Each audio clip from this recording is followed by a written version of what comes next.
Olá, meu nome é Marcos Antônio Dias Júnior, eu sou licenciado em Música pela Escola de Música da Universidade Federal de Minas Gerais e também um ex-aluno da primeira turma de computação gráfica da Unicabum Escola de Arte e Tecnologia, Unicabum de BH.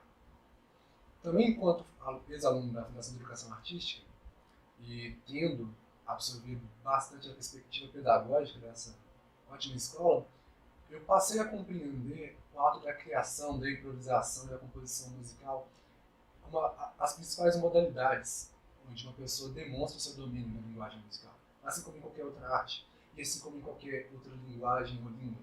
Por exemplo, se você está aprendendo Libras, ou se você está aprendendo o inglês, o francês, você não pode dizer que realmente domina uma linguagem, essa língua, na verdade, no caso, se você simplesmente pode ler ou pode reproduzir discursos. Você só pode dizer que você domina essa língua a partir do momento que você pode falar, se expressar e criar com essa língua. Da mesma forma, eu acredito na educação musical e na linguagem musical. Se uma pessoa apenas lê e reproduz uma partitura ou uma tablatura, ela ainda não é plenamente capaz de ter o domínio daquela linguagem. Não pode se expressar, por exemplo. Se uma pessoa não consegue se expressar musicalmente, seja pela improvisação, seja pela criação, pelo desenho musical, pela própria composição, ela ainda não tem o domínio pleno daquela língua. E o problema é que, enquanto professor, o que eu percebo é que no ensino regular, principalmente no ensino público regular, o uso dessa modalidade, da criação musical, ele muitas vezes não se dá. O ensino da música, enquanto conteúdo obrigatório da disciplina de artes, ele muitas vezes é negligenciado e quando ele se dá, ele geralmente se dá pela reprodução de partituras, pela reprodução de música ou às vezes até por um professor festeiro, como a gente costuma dizer. Isso me incomoda profundamente porque ali você não está criando no aluno uma nova possibilidade, uma nova capacidade. O aluno não pode por si só, por exemplo, decorar ou aprender uma música. Agora, a partir do momento que o aluno está se expressando, esse conhecimento, essa linguagem, ela passa a ser muito mais significativa para o aluno. É muito diferente do aluno tocar uma música que ele gosta, que já dá um retorno muito positivo, claro que dá. Mas a partir do momento que o aluno se expressa e coloca o seu ser, o seu conjunto de crenças, o conjunto de ideias e padrões estéticos numa música, isso é muito mais efetivo em termos de aprendizado da linguagem, na minha opinião. Bem, enquanto aluno de computação gráfica, e foi um processo de aprendizado que se deu de ensino concomitantemente com o meu ensino musical, eu sempre tive interesse em trazer, na verdade, essas modalidades da criação musical para mais próximo de um público que seja mais amplo do que o público músico, ou o público que seja alfabetizado musicalmente, musicalizado, alguém que toca um instrumento que tenha alguma consciência da estrutura musical. Não, eu sempre tive interesse em fazer isso uma coisa um pouco mais democrática. E aí eu criei a Sinfonia Elíptica, que é uma instalação musical interativa que esteve em vários festivais e eventos de arte digital pelo Brasil. Também criei o Genesis Kinect musical, que é um Genesis, né, que é como um antigo jogo de memória, mas esse trabalhando com escalas e trabalhando com uma memória musical. Qual que é, na minha opinião, a grande validade, o grande benefício do uso desses SMIs, sistemas musicais interativos, ou mesmo de outros softwares de produção, composição e editoração de partitura, softwares musicais? Para mim, o benefício ele reside em três coisas. A primeira é um ensino, se você traz isso para a sala de aula, que ele é mais contextualizado e coerente com a sociedade que a gente vive. A gente vive numa sociedade altamente cibernética, onde até as relações afetivas se dão muitas vezes através das mídias sociais e da tecnologia. Os alunos eles podem usar vários canais de conhecimento, podem baixar um artigo do Cielo, pode entrar num canal do YouTube como Nerdologia, que vai trabalhar sobre coisas de ciência de verdade, ou ciência todo dia, e aprender. Mas quando bate o sinal, esse aluno que está cercado pela tecnologia, que a tecnologia é quase que um terceiro braço para ele, ele entra numa sala do século XVIII. Então, é complicado isso. Eu acho que a escola, enquanto um reflexo da sociedade, um reflexo de um projeto de sociedade, ela tem que ser um pouco mais coerente com essas tecnologias. O segundo ponto é que o uso das tecnologias torna o ensino um pouco mais agradável e significativo, porque geralmente, né, no contexto de uma ludo-aprendizagem, essas tecnologias elas vão trazer novas dinâmicas para o ensino e que são dinâmicas que partem de uma proatividade no aprendizado musical. Então eles se tornam um aprendizado mais afetivo, na minha opinião também mais efetivo. O terceiro ponto do uso dessas tecnologias musicais é que elas são um pouco mais democráticas do que os instrumentos. Por exemplo, uma situação de um professor no ensino regular, por exemplo, não tem ainda condição, ou então a escola não se propõe a comprar um instrumento. Ou então numa situação onde você tem os instrumentos, mas seus alunos não tiveram um assoalho educacional para poder utilizar aquilo, e você quer trabalhar uma dinâmica de conjunto, uma pergunta e resposta, ou conteúdos da própria estrutura musical mesmo, a tecnologia ela pode vir para ajudar nesse sentido. Existem várias formas de tratar com esses problemas, mas a tecnologia é uma forma que, por enquanto, me interessa um pouco. E principalmente quando essa tecnologia musical ela está voltada para a criação, para a improvisação e para a composição. John Drummond ele escreve um artigo sobre o entendimento dos SMIs. Ele vai tratar principalmente de SMIs aqui, SMIs, sistemas musicais interativos, voltados para a produção de música contemporânea. Geralmente o SMI está voltado para a produção de música contemporânea e para a música eletroacústica e música eletrônica. São muito voltados nesse sentido, mas não exclusivamente. E o John Drummond ele cita várias formas de classificar esses SMIs, o artigo é muito interessante, está citado no artigo. E cada uma dessas formas, seja pelo paradigma do SMI, que é como um player, né, que é o paradigma do SMI, que ele toca com você, o paradigma do SMI, que seja pelo instrumento, e várias outras formas que ele cita, elas podem ajudar um professor a identificar, a entender primeiramente os SMIs, e identificar qual SMI seria mais interessante para qual conteúdo musical. Tem vários outros fatores, né? Tem os paradigmas de resposta, generativa, responsiva e tal. Mas é interessantíssimo, e principalmente esse conceito da criação que não seja necessariamente humana. Eu acho que a grande validade do SMI está aí porque ele começa a relativizar esse ato que às vezes está no pedestal do compositor, esse ato da composição.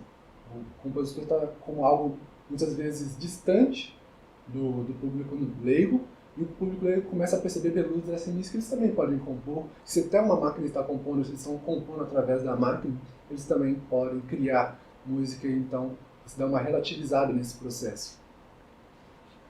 As professoras Reis, Guerra e Braga, elas fazem uma interessante relação da obra de Escher, de algumas obras de Escher e Salvador Dalí, principalmente com o imaginário científico que passava na época da criação dessas obras. Uma dessas obras são Espanha, Salvador Dalí, Mercado dos Escravos com Busto de Voltaire, onde Salvador Dalí, por exemplo, vai trabalhar muito com o jogo de Cinédoque, da Gestalt, da pessoa que está observando a obra. Então a obra ela é, né, como o Eco mostra, uma obra aberta, sim, porque a obra é aberta, ela está aberta a uma miríade de significados e de atribuições de significados, mas essas obras elas são muitas vezes ambíguas.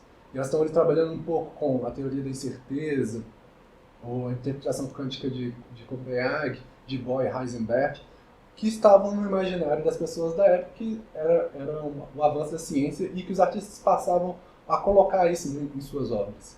Nesse sentido, os SMIs eles vão um pouco além dessa questão da incerteza, dessa questão de uma realidade que não é estritamente delineada, né? A interpretação quântica de Heisenberg ela é altamente probabilística. E os SMIs eles vão nesse sentido, não só do significado, tem um significado ambíguo, mas o SMI ele está num estado dúbio de obra acabada, pois ele é uma obra, alguém desenvolveu aquela obra, pensou ela esteticamente, desenvolveu o SMI, ele é uma obra de arte, mas também ele só é realmente uma obra de arte, se manifesta enquanto uma obra de arte, quando um participante vai lá e começa a criar com ele, e começa a trabalhar através ou com ele, porque muitos SMIs também vão produzir música, como se fosse mesmo instrumentista. E aí está a grande passo do SMI, porque a autoria é relativizada, a incerteza ela é trabalhada de uma forma bastante interessante.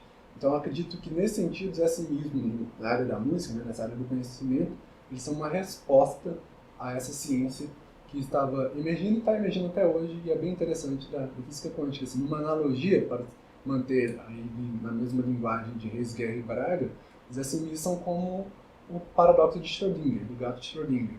O SMI, o paradoxo do gato de Schrödinger é um paradoxo de um gato colocado numa caixa, né, onde pela probabilidade da mecânica quântica, ele pode estar vivo ou morto, e só quando alguém vai lá e mede o sistema, ou vê se o gato está vivo, abre essa caixa e diz que ele vai ser definido como vivo ou morto. É só uma analogia simples para exemplificar isso, que foi tratado em cartas com Einstein, que não gostava tanto da física quântica. Como é famoso, né? Einstein fala, Deus não joga dados com o universo. E o SMI está no mesmo estado, ele, assim como o gato no paradoxo de Schrödinger, ele está num estado dúbio, ambíguo, de sobreposição quântica entre ferramenta para a composição musical, ferramenta para compor uma obra e obra em si. Ele é ao mesmo tempo os dois. E é necessário que vá lá alguém para interagir com esse SMI para poder delinear qual que é o estado real da arte. Um exemplo de uso pedagógico criativo desses sistemas musicais interativos de softwares de produção e editoração de partitura e de produção musical são, por exemplo, que eu tive na minha própria experiência usando, por exemplo, o Remix Live, que é basicamente software de produção de música geralmente eletrônica, ali nesse nicho de mercado.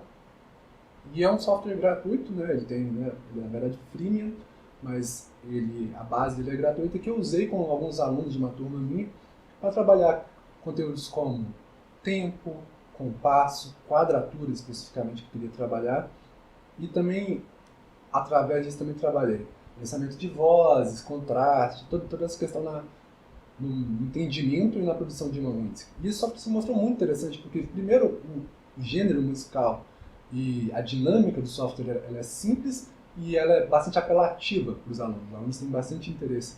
Então, mesmo alunos que tinham do aula de violão, mas mesmo alunos que não tinham uma grande exposição a improvisar no violão e se sentiam um pouco acuados, um pouco com medo, mostraram muito mais à vontade com esse software e que foi abrindo aí esse leque de possibilidades da improvisação, mesmo quando chegasse no violão.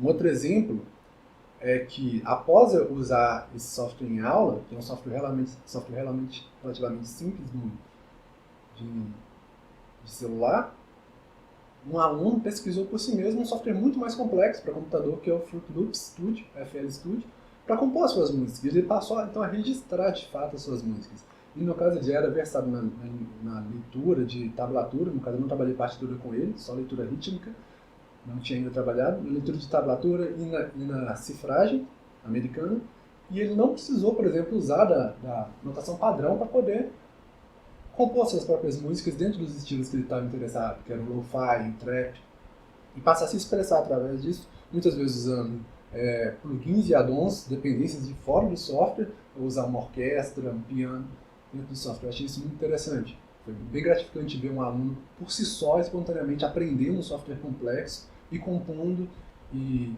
trazendo isso para você. Um outro exemplo é o próprio Sinfonia Elíptica.